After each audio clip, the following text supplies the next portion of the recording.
Hello दोस्तों, नमस्कार। हमारे यूट्यूब चैनल से शायद देखिए ठोकर लग रहा है।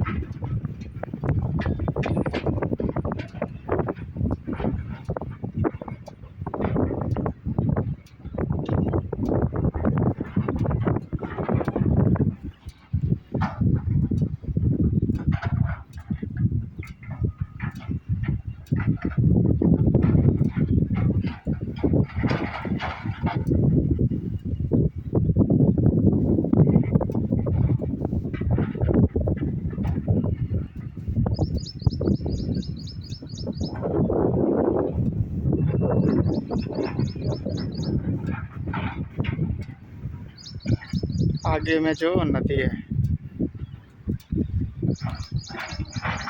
बंधा कटे ना, इसीलिए इधर ठोकर लग रहा है।